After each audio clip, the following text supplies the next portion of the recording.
The space station Apex 7 floated like a massive jewel against the darkness of space.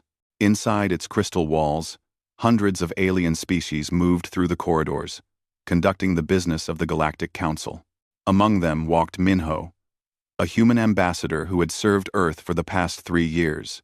His dark hair showed streaks of gray now, earned from long nights negotiating treaties and defending humanity's interests among beings who saw his species as newcomers and primitives. Today was different, though. Today was the Festival of First Contact, a celebration where every species shared their culture with others. Minho walked through the Grand Bazaar, watching his daughter Jiwan marvel at the displays. She was 12 years old, with bright, curious eyes and a smile that seemed to charm even the most hostile aliens. Her mother had died 2 years ago, and Minho had brought her to the station rather than leave her alone on Earth. It was the best decision he had ever made. Jiwan thrived here, learning languages and making friends with children of a dozen different worlds. "Papa, look!" Jiwan called out, pointing at a merchant from the Velen system who was demonstrating color-changing crystals.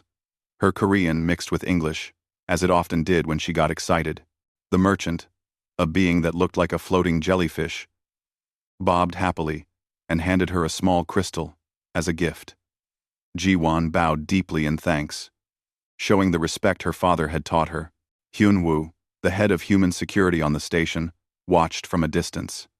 He was a former Special Forces soldier who took his job seriously, but even he relaxed during festivals. The station was supposed to be neutral ground, protected by ancient laws that even the most aggressive species respected. Or so everyone believed. As the day wore on, Jiwan's small robotic pet, a floating sphere she had named Buddy, suddenly malfunctioned. It zipped away down a corridor, beeping frantically. Jiwan laughed and chased after it, her footsteps echoing on the metal floor. She called back to her father that she would catch it and return quickly. Minho nodded, watching her go before turning back to a conversation with a diplomat from the Velen system. Jiwan followed Buddy through twisting passages, going deeper into sections of the station she had never seen before. The corridors here were darker, lit by dim red lights instead of the bright white of the public areas. She should have turned back, but Buddy was her favorite toy, a gift from her mother before she died. She could not lose it. The robot finally stopped outside a large door. Jiwan scooped it up, relieved. Then she heard voices from inside the room. The door was not fully closed, and light spilled through the crack. She knew she should leave. But something in the tone of the voices made her pause. They sounded angry and secretive. Through the gap, she could see 3 figures around a holographic display. One was Velthar, a reptilian counselor from the Scalaris Empire. His species looked like upright lizards with golden scales. Another was Quintar, an insectoid being whose species had voted against allowing humans into the council. The third she did not recognize. "The human colonies are rich in resources," Quintar was saying, his voice clicking and harsh. "Once we frame them for the attack on the neutral zone, the council will approve sanctions. Then we move in and take what we need." Jiwan's breath caught. They were planning to hurt humans, to hurt her people. She needed to tell her father. She took a step back, but Buddy chose that moment to beep loudly. The sound echoed in the quiet corridor. The door slammed open. Quintar's compound eyes fixed on Jiwan. "A spy," he hissed. "A human child spy." "Wait," Velthar said, raising a clawed hand. "She is just a child. She wandered here by accident. Let her go." "She heard everything," Quintar snapped. "She is a security threat." Jiwan held up her hands. "I won't tell anyone," she said quickly, her voice shaking. "I promise. I was just getting my robot. Please. I just want to go back to my papa." Quintar moved faster than her eyes could follow. He gestured to 2 guards who had appeared behind him. "Eliminate the threat." "No. No!" Velthar shouted, but he was too slow. The guards raised weapons that glowed with purple energy. Jiwan had time to think of her father, to wish she had not chased Buddy, to remember her mother's face. Then the plasma bolts hit her, and there was only light and pain, and then nothing at all. The guards used their weapons on a higher setting, turning everything to ash. Within seconds, there was no body, no evidence, just scorch marks on the floor that could be from anything. Velthar stood frozen, his scales pale with shock. "You killed a child," he whispered. "An innocent child." "I eliminated a security threat," Quintar corrected coldly. "Now we clean this up. The humans will search, but they will find nothing. Just another tragic disappearance in a station with thousands of beings. It happens. The Council will never approve this," Velthar said. Quintar's laugh was like breaking glass. "The Council will do what the Council always does. They will investigate, find nothing, and move on. The humans are weak.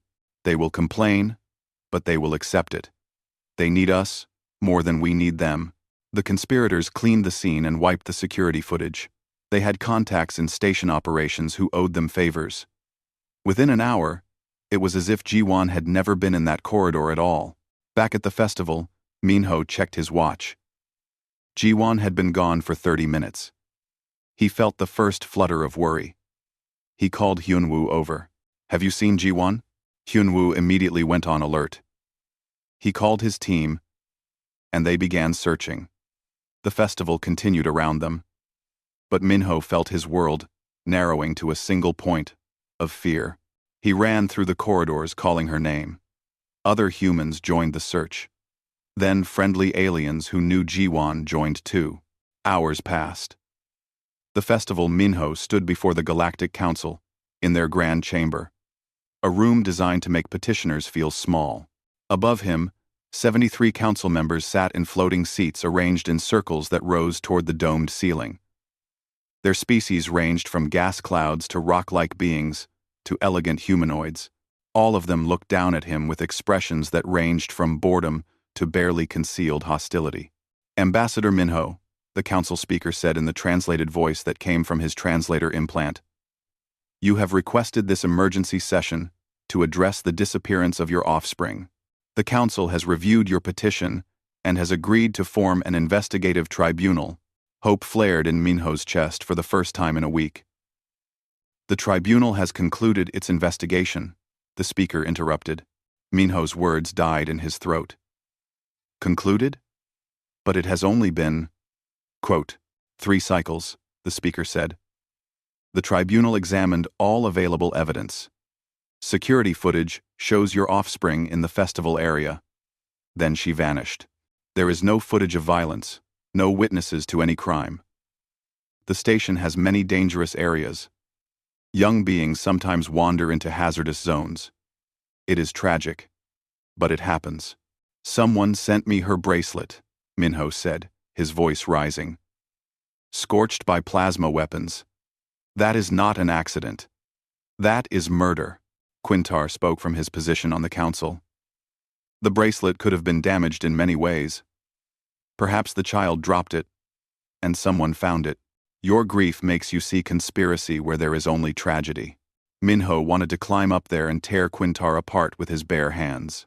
Hyunwoo had discovered evidence, fragments of testimony, deleted files that suggested Quintar's guards had been in the restricted sector that day.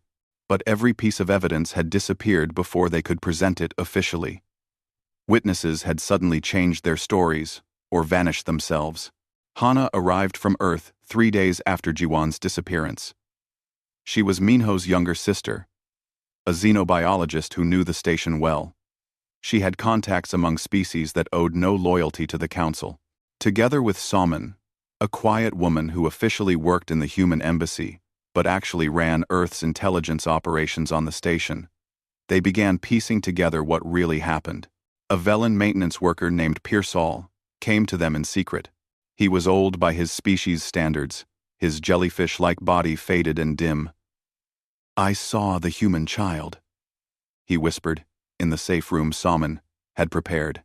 "I saw her go into the restricted corridor. I saw counselor guards go in after her. I heard weapons fire. Then I saw them leave carrying cleaning equipment." "Will you testify?" Minho asked. Pearsall's body flickered with fear colors.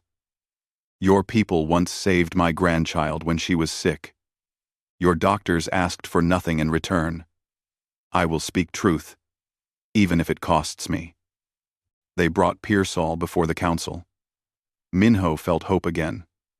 Surely they could not ignore direct testimony. But the council did exactly that. They questioned Pearsall's vision, his memory, his motives. Quintar's advocates suggested humans had paid him to lie.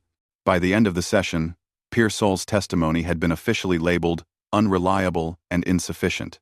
That night, Pearsall disappeared from his quarters.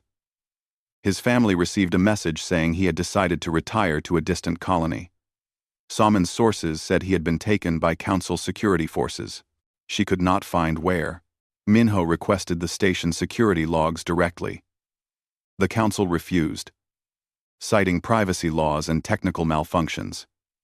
He demanded forensic teams be allowed into the restricted sectors. The council claimed those areas were sensitive and off-limits. Every path to truth was blocked by procedure, by law, by the very systems that were supposed to protect justice. Hana watched her brother age years in days. The man who had always believed in diplomacy and peaceful solutions was learning that some systems were designed not to find truth, but to protect the powerful. 2 weeks after Jiwon's death, the council held a final session on the matter. The speaker's words were formal and final. The council finds no evidence of criminal action in the disappearance of the human child Jiwon. This matter is hereby classified as an unfortunate accident. Ambassador Minho, we understand your grief, but you must accept this ruling. Any further investigation would waste council resources and could be seen as disruptive to galactic peace. A counselor from the Thalax Union added, perhaps it is best if humans learn that in galactic society, individual tragedies cannot override the needs of many species. What is one child compared to the stability of thousands of worlds? The chamber was silent. 73 council members looked at Minho, waiting for him to accept their wisdom. Minho looked back at them. He saw Quintar sitting there, calm and smug. He saw Velthar, who would not meet his eyes. He saw dozens of other counselors who simply did not care enough to seek real justice. They had made their calculation. One human child was not worth causing problems with powerful council members. No, Minho said quietly. The speaker's translator caught the word. Pardon? No. Minho repeated, louder this time. I do not accept this. You have not investigated. You have covered up. Someone murdered my daughter, and you are protecting them because it is convenient, because you think humans are weak and will accept whatever you decide. Ambassador, the speaker said sharply, you forget yourself. The council has spoken. Then the council has made an enemy, Minho replied. His voice was steady now, cold and clear. I came here, believing in justice. I believed that a civilization spanning thousands of worlds would have systems to protect the innocent. I was wrong. You have taught me that in your galactic society, the powerful can murder children and face no consequences. Thank you for that lesson. Humanity will not forget it. He turned and walked out of the chamber.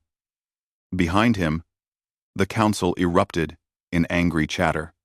The speaker called for order, declared that Earth would face consequences for this disrespect. Outside, Hyunwoo waited with a secure communication device. Earth is on the line, sir. The president wants to speak with you. Minho took the device.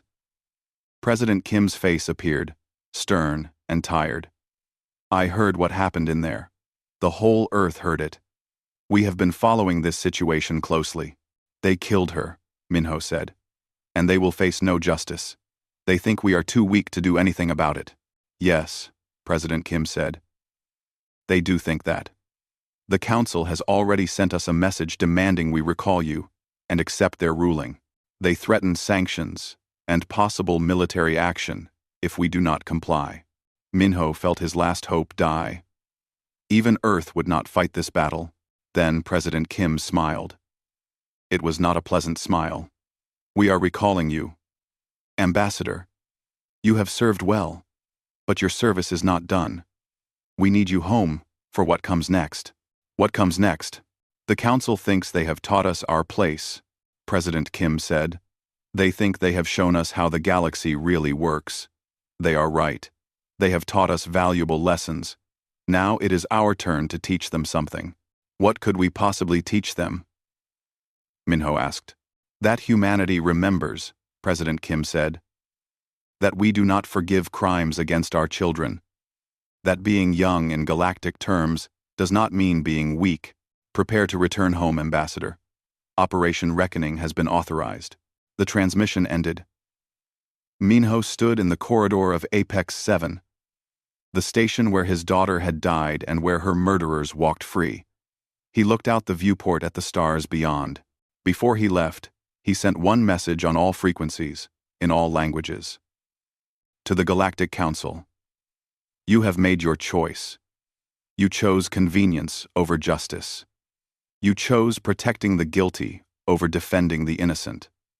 You have taught us that in your civilization, might makes right and the weak have no voice. Thank you for these lessons. Wee Lee. The Galactic Council watched with satisfaction as human ambassadors packed their belongings and left every council facility. Human diplomats withdrew from negotiations. Human ships stopped visiting council stations. Within a month, humanity had completely disconnected from galactic society. The Council sent demands for compliance. Earth ignored them. They sent threats of sanctions. Earth remained silent. They positioned military fleets near human space as a show of force. The human colonies simply fortified their defenses and waited. They are sulking like children, Quintar said during a council session. Soon they will realize they need us more than we need them. They will come crawling back, and we will accept their apology with appropriate conditions. Velthar was not so certain. He had seen something in Ambassador Minho's eyes during that final session. Not despair or acceptance, but something far more dangerous. Purpose. But when he tried to voice concerns, the other council members dismissed him. Humans were physically weak, their technology decades behind council standard, their military forces small and scattered. What could they possibly do? On Earth, in a facility buried deep beneath the Pacific Ocean, Admiral Taehyung stood before a holographic display showing every human military asset. He was 50 years old, gray-haired and scarred from the colonial wars when human factions fought each other over Mars and the asteroid belt. Those wars had taught humanity how to fight in space against desperate, clever enemies. Now, all that experience would be used against a new enemy. Status report, he said to his staff. Commander Kyungsoo stepped forward. He was younger than the admiral, but had proven himself brilliant at tactical planning. All fleet assets have been recalled to designated staging areas. The Council believes we are consolidating for defense. They do not know about the hidden construction facilities. For 20 years, since first contact with the galactic community, humanity had been building. Not just the exploration vessels and colony ships they showed the galaxy, but warships. Real warships, designed by people who understood that the universe was dangerous and that someday, someone would try to destroy humanity. These ships had been constructed in secret facilities, in asteroid belts, hidden in the debris of dead moons.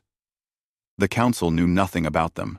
Yuna, the chief scientist of the Prometheus project, brought up technical specifications on the main display. She was small and quiet, but she had one of the most dangerous minds humanity had ever produced. The quantum displacement drives are ready. We can move our ships faster than anything the Council has. More importantly, they will not see us coming until we are already there. The Council's faster-than-light technology was based on dimensional folding, which created detectable energy signatures. Human scientists had taken a different approach, using quantum entanglement to create displacement fields. The math was harder, the engineering more complex, but the result was stealth that no alien sensor system could detect. Weapons? Fusion warheads that bypass their shield frequencies, Yuna reported.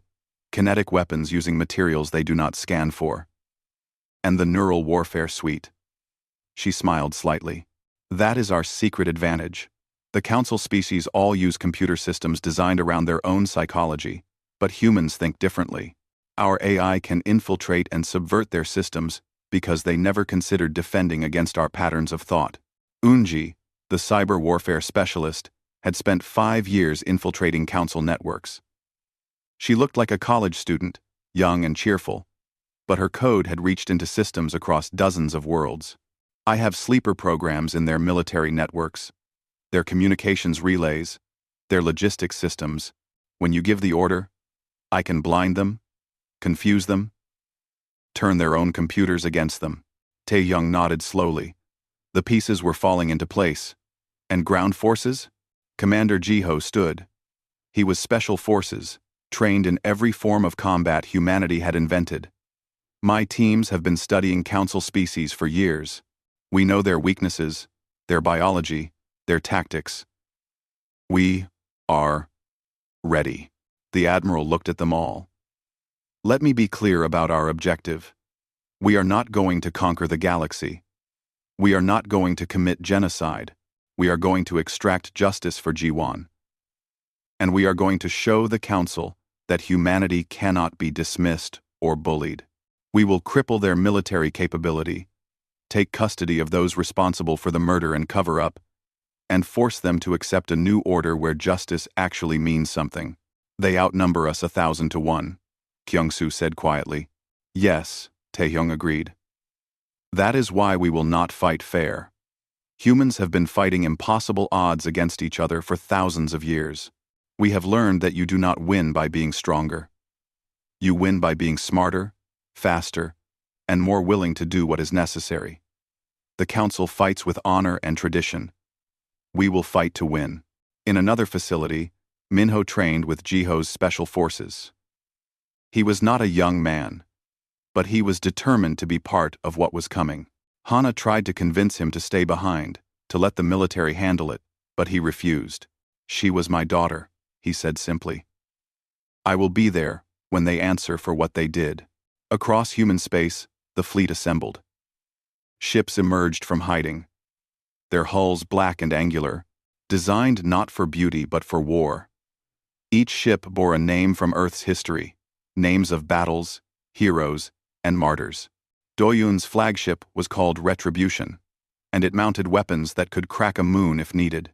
The pilots trained in simulators running scenarios based on Council tactics. Seo Jun, the best fighter pilot humanity had, practiced attack runs until he could disable a capital ship's engines in under 30 seconds. The Marines drilled in boarding actions, learning to fight in alien environments against alien biology. And through it all, one question remained. What about casualties? How far was humanity willing to go? Tae-hyung called a meeting of all senior commanders. We will follow rules of engagement, he said firmly. We disable before we destroy.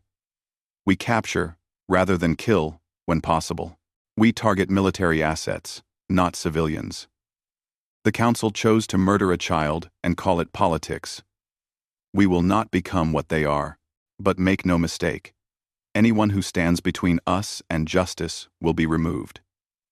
Anyone who fired those shots, anyone who gave those orders, anyone who helped cover it up, will be brought to account. The commanders agreed. This was not about rage or revenge. It was about teaching the galaxy that some lines could not be crossed without consequences. 3 months after Minho's last message, the fleet was ready. 15 heavy warships, 50 cruisers, 200 frigates, and countless smaller vessels. It was not large by galactic standards. The Council could field 10 times that number. But every human ship was crewed by people who knew exactly why they were fighting. The final briefing took place on the Retribution. All commanders attended via secure hologram. Tae-young stood at the center, calm and certain. In 12 hours, we jump to Apex 7, he said. Unji will activate her sleeper code at the moment we arrive, crippling their defenses. Doyoon's battle group will secure the station. Sojun's fighters will disable any ships that try to flee. Bora's marines will board and secure the diplomatic sections. Our goal is to take control with minimum casualties. And then, someone asked, then we deliver our ultimatum. Taeyong said. They turn over everyone involved in Jiwon's murder, or we start taking apart their infrastructure piece by piece until they do. Minho spoke from his position on the bridge. What if they refuse? Taeyong looked at him. Then we follow through. The Prometheus project created weapons that can destroy orbital platforms, satellites, and space stations. We will take away their access to space world by world until they understand we are serious. No civilian casualties, but complete removal of their military and orbital capabilities. They will call us monsters, Hana said quietly. They called us weak, Minho replied. They murdered an innocent child and thought they could hide behind their laws and their power. Let them call us whatever they want. They will know that humanity protects its own, and that justice is not optional. The commanders saluted and returned to their ships. Across the fleet, final preparations began. Weapons were charged. Drives were calibrated. Soldiers checked their equipment one last time. On Earth, President Kim addressed the people. We did not choose this war. We sought justice through proper channels and were denied. We asked for truth and received lies. We begged for accountability and were told to accept that our children's lives do not matter. So now we will teach the galaxy a lesson they will never forget. We are human. We remember. We protect our own. And we never, ever let crimes against the innocent go unanswered. The Council's military station orbiting Apex 7 was supposed to be impregnable. Shields that could withstand supernova radiation. Weapons platforms that could destroy a fleet. Sensor arrays that could detect ships from 3 star systems away. For 500 years, it had protected the Council's heart of power. On the morning of the attack, the station's commander was reviewing routine reports when every alarm in the facility screamed at once. Not the steady warning of detected ships approaching, but the shrieking panic of ships already there. Inside the defensive perimeter, weapons hot and targeting systems locked. Impossible, the commander breathed. Then human weapons opened fire. And impossible became reality. The human fleet had emerged from quantum displacement less than 1,000 kilometers from the station. Unji had timed it perfectly. The moment the ships appeared, her sleeper code activated across every major system. Shield generators cycled offline. Weapons platforms locked up. Hangar bay doors sealed shut, trapping half the defense fighters inside. Communication arrays broadcast static. In 30 seconds, the Council's strongest military installation had become a blind, helpless target. Admiral Taeyong stood on the bridge of the Retribution, watching the displays with cold satisfaction. Broadcast our message, he ordered. Nari, the communications officer, had a voice trained to carry authority across any frequency. She transmitted on every channel, in every language. Galactic Council, you were given the opportunity for justice. You chose to protect the guilty and silence the innocent. Ambassador Minho's daughter, Jiwon, was murdered by your counselors and their guards. You covered up this crime. You threatened humanity when we sought truth. Now, you will learn what happens when you teach humans that mercy is weakness and justice is negotiable. Across the station, aliens scrambled to respond. The commander tried to rally his forces, but half his systems would not respond. When he finally got emergency communications working, he called for reinforcements from the Council fleet, stationed 2 star systems away. They would arrive in 4 hours. He just needed to hold until then. Doyun commanded the Retribution with the efficiency of a surgeon. His ship moved through space like a living thing, weapons firing with precision that the Council's computers could not match. Human ships had been designed by a species that spent thousands of years fighting itself. Every trick, every tactic humans learned from killing each other was now applied to alien targets. Target their reactor feeds, Doyun ordered. Disable, do not destroy. The weapons officer was a young woman named Sunmi, who had scored perfect marks in every simulation. Her fingers danced across the controls, and the Retribution's main guns spoke, not the wild spray of fire that Council ships used, but surgical strikes. The station's power systems flickered and died. Emergency lighting kicked in, bathing everything in red. Seo-jun launched his fighter from the Retribution's hangar bay, leading a squadron of 50 ships. Council fighters were finally emerging from the station's secondary bays, but they were confused, disorganized. Seo-jun's people flew in patterns that no alien pilot could predict. Formations born from aerial combat dating back to Earth's world wars. A Council fighter, piloted by a reptilian warrior with decades of experience, tried to get a lock on Seo-jun's craft. Seo-jun waited until the last possible second, then used his ship's superior maneuverability to flip backward in a move that should have been impossible.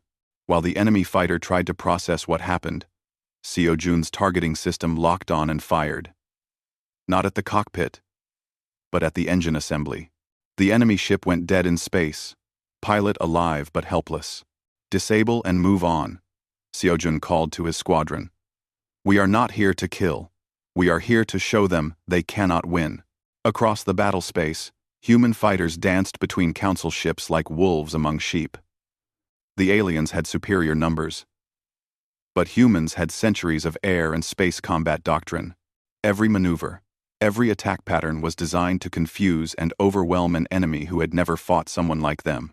On the station, Commander Bora led her Marines through the breached docking port. They moved in perfect formation. Armor black and threatening.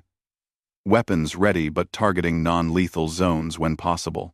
Council security forces tried to mount a defense, but human tactics were unlike anything they had trained for.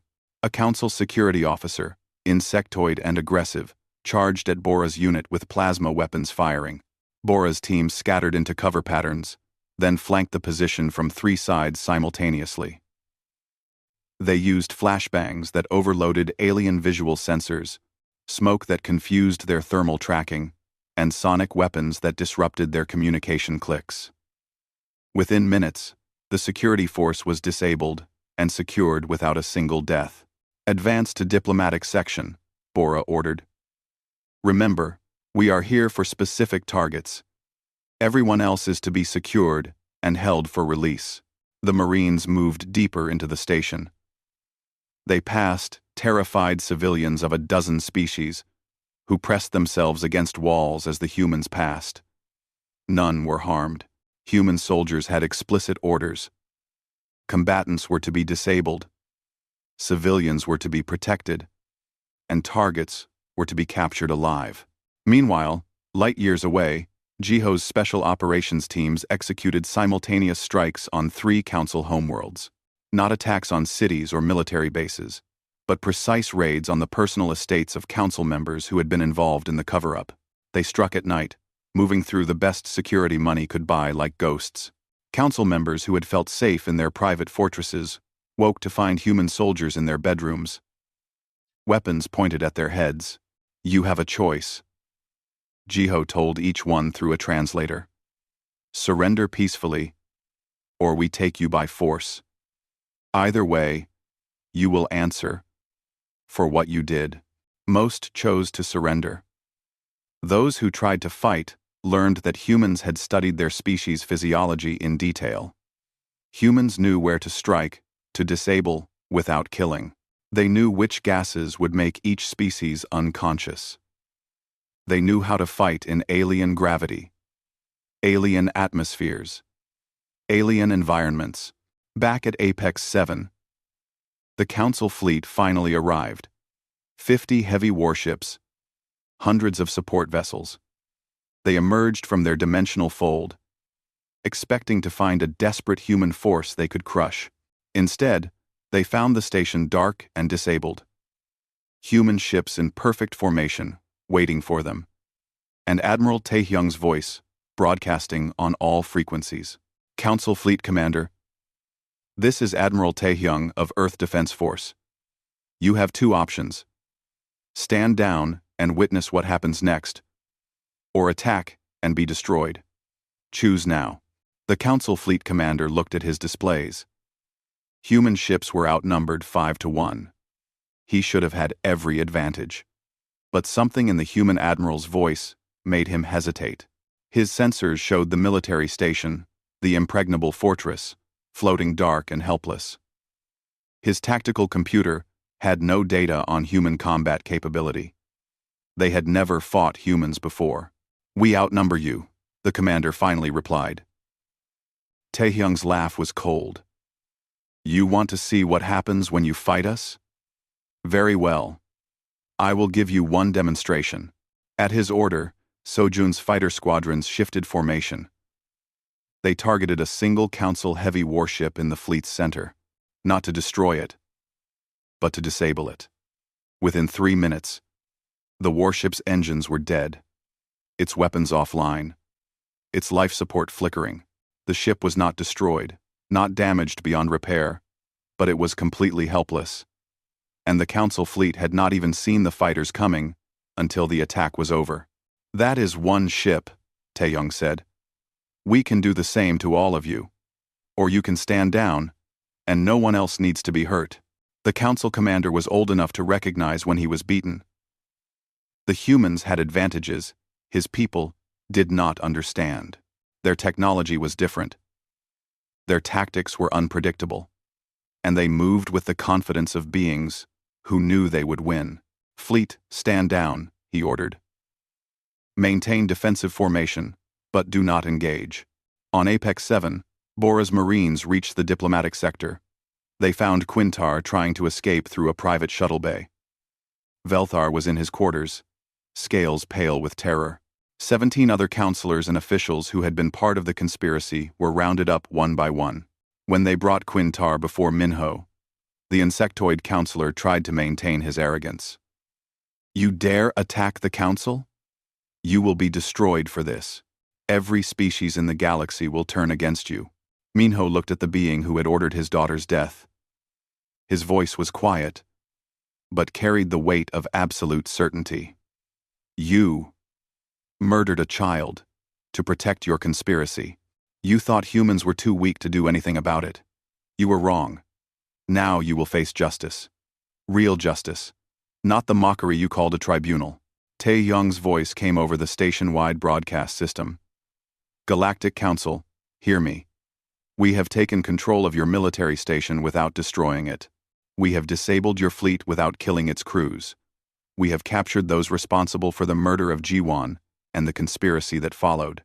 Now you will turn them over to human custody, or we will begin removing your access to space. For every hour you refuse, we will target one Council homeworld's orbital infrastructure. Not your planets, not your people, but every satellite, every station, every ship in orbit. You will be trapped on your worlds until you give us what we demand." The tribunal chamber was built aboard a human vessel specifically for this purpose. Unlike the grand, imposing council chambers designed to make petitioners feel small, this room was simple and clear. Rows of seats for observers, a panel of judges at the front, a stand for witnesses, and in the center, seats for the accused. The entire galaxy watched through live broadcast feeds. Every species, every world, every station could see what was about to happen. Some watched with satisfaction, happy to see the Council's corruption exposed. Others watched with anger, viewing this as humanity overstepping. But everyone watched. Minji stood as the chief judge, flanked by 2 other human judges and 2 judges from species that had no love for the Council. She was in her 60s, gray-haired and sharp-eyed, with 40 years of legal experience. She had sent warlords and criminals to prison on Earth. Now she would do the same for the galaxy. "This tribunal is convened to examine charges of murder, conspiracy, obstruction of justice, and abuse of power," Minji said clearly. "The accused have been provided with legal counsel, access to evidence, and the right to present their defense. This is not revenge. This is justice according to human law, broadcast openly so the galaxy may judge our fairness." Junho stood as the defense attorney. He was young and had argued against taking this role, believing the accused were guilty. But Minji had been firm. If we deny them proper defense, we become what they are.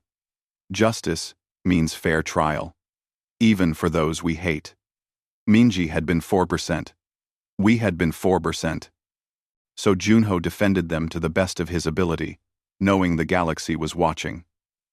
If humanity wanted to show they were better than the Council, they had to prove it. The prosecution presented their case methodically. Saman, acting as lead prosecutor, had spent months gathering evidence. She showed recovered security footage that Council members thought they had deleted. She presented testimony from witnesses who had been too afraid to speak before, but now came forward under human protection. She demonstrated the conspiracy through financial records, communication logs, and a chain of evidence that was impossible to deny. Pearsall testified via secure link from a human protection facility. His voice shook as he described what he saw that day. I saw the child enter the corridor. I saw the guards follow. I heard weapons. When they came out, they carried cleaning equipment. The child never came out. Quintar's lawyer tried to attack the testimony. My client's guards were in that sector on routine patrol. This witness provides no proof they harmed anyone. Then Salman presented the weapons logs. Every plasma weapon on the station was registered and tracked. The guards' weapons had been fired that day. The energy signature matched the burns on Jiwan's bracelet perfectly. The logs had been deleted from the main system, but Unji's sleeper programs had captured copies before the deletion could complete.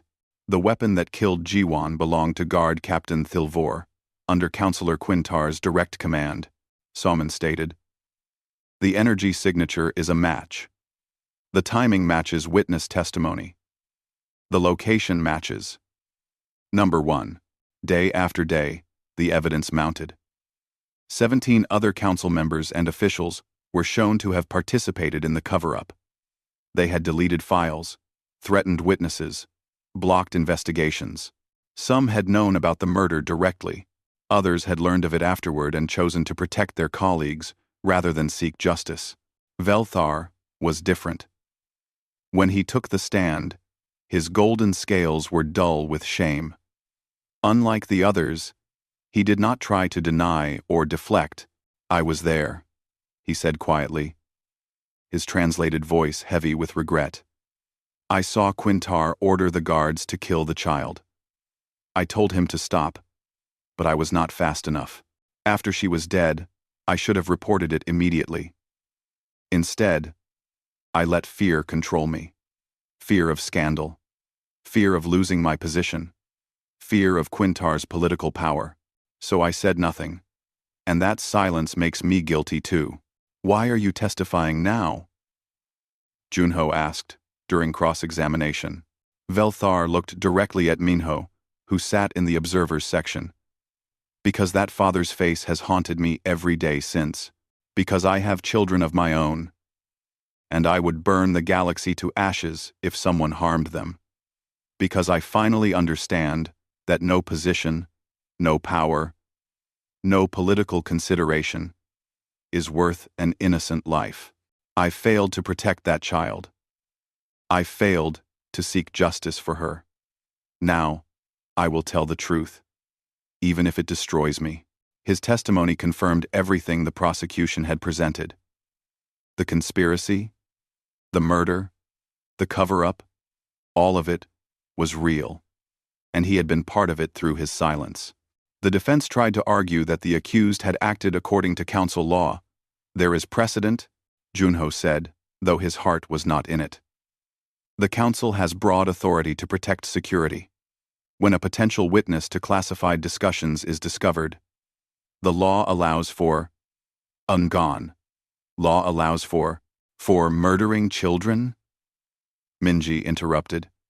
Show me the law that allows executing a 12-year-old girl for accidentally witnessing a conversation. Junho could not. No such law existed.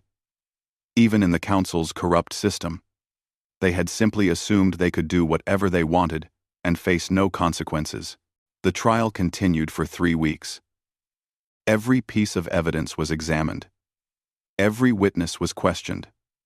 The defense was given every opportunity to present alternative explanations, but the truth was overwhelming and undeniable. In the final arguments, Salmon stood before the judges and spoke not just to them but to the galaxy watching. These accused believed they were above justice, she said. They believed that power meant freedom from consequences. They believed a child's life could be erased to protect their conspiracy. They believed humans would accept it because we were weak and new to the galactic stage. They were wrong about all of it. She turned to look at the accused.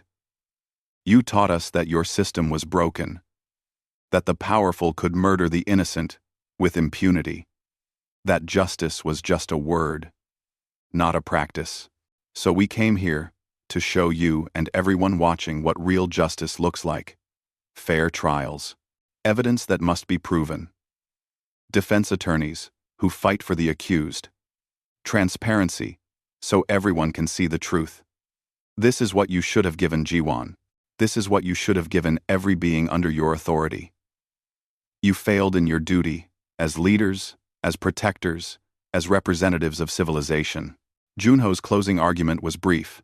The prosecution has proven their case. The evidence is clear.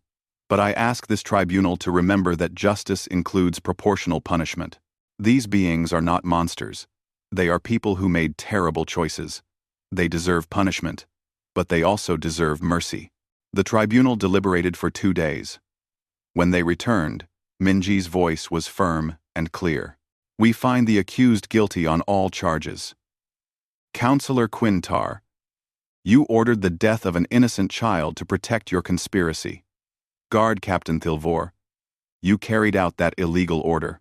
Counselor Velthar, you witnessed a murder and chose silence. The other 15 accused participated in covering up this crime, threatening witnesses, and obstructing justice. She paused, looking at each of them.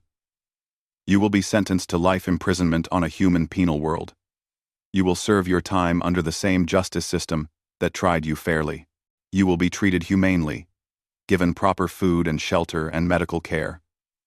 You will be allowed communication with your families, but you will spend the rest of your natural lives knowing that you face consequences for your actions. Quintar finally showed emotion, his compound eyes glittering with rage. This is not justice. This is revenge. You humans are savages who attacked the council, who threatened entire worlds, who gave you a fair trial, Minji interrupted coldly. Who presented evidence you could challenge? Who provided you with defense attorneys? Who allowed you to speak in your own defense? We gave you everything you denied, Jiwan. Every chance, every right, every protection. And still you were found guilty. Because the evidence against you is overwhelming. She stood. You killed a child and thought no one would care enough to seek justice. You were wrong. Humanity cares. We will always care. And we will always fight for those who cannot fight for themselves. Minho watched as security led the convicted away. Hana stood beside him, her hand on his shoulder. Hyunwoo waited nearby, respectful of the moment. As Velthar passed, he stopped and turned to Minho. Guards tensed, but Velthar just bowed his head in the human gesture of respect he had learned. I am sorry, he said simply. Those words are insufficient, but they are all I have. Your daughter deserved better. The galaxy deserved better. I failed her, and I will carry that failure until I die. Minho looked at him for a long moment. You could have stopped it. You could have spoken up, but you chose your career over her life. Now you will have the rest of your life to think about that choice. Velthar nodded slowly. Yes, I will. Thank you for giving me that time. Others would have simply killed me. You gave me justice instead. After they were gone, Minho stood alone in the empty tribunal chamber. Soman and Minji had left to handle the media. Hana had gone to make arrangements for their return to Earth. For the first time in months, Minho was alone with his thoughts. He looked at the chair where the judges had sat. This was what justice looked like. Not perfect, not able to bring Jiwan back, but real. The guilty had been caught, tried fairly, and punished. The truth had been exposed for the entire galaxy to see. More importantly, the message had been sent. Humanity would not accept injustice. They would not be intimidated or dismissed. They would fight for their people, even against impossible odds, and they would do it while maintaining their principles, even when it would be easier to give in to rage. The door opened and Hyunwoo entered. "Sir, Earth is ready to receive you. They are calling you a hero." Minho shook his head. "I am not a hero. I am just a father who could not save his daughter. But maybe I helped make sure this never happens to anyone else's child." "That makes you a hero in my book," Hyunwoo said quietly. They walked out of the tribunal chamber together. Behind them, the lights dimmed on a room that had seen justice served. Ahead of them, the galaxy was changing. Junior species were demanding reform. Council members were being held accountable for the first time in centuries. And humanity, the species everyone had dismissed as weak and primitive, had shown the galaxy what real civilization looked like. The trial was over. The guilty were punished. But the real work was just beginning. The council scrambled to respond. But they were in chaos. Their strongest military force had been neutralized. Their security had been penetrated, and the humans had proven they could strike anywhere, anytime, against any target. 12 hours after the deadline was issued, the Scalaris homeworld's orbital infrastructure ceased to exist. Human weapons platforms, deployed from stealth ships the Council never detected, systematically destroyed every artificial object in orbit. No shots were fired at the planet itself, but the Scalaris Empire, one of the Council's most powerful members, was suddenly trapped on their homeworld, unable to reach space. The message was clear. Humans would keep their word. They would not commit genocide or destroy planets, but they would remove the Council's power, piece by piece, until justice was served. After 16 hours, the Council surrendered their people. All 20 accused were turned over to human custody. The galaxy watched in shock as the most powerful governmental body in known space capitulated to a species they had dismissed as primitive and weak. On the bridge of the Retribution, Admiral Tae-hyung allowed himself a small smile. "Take us home. We have criminals to try." The message was broadcast not just to humanity but to the entire galaxy. The Council received it and laughed.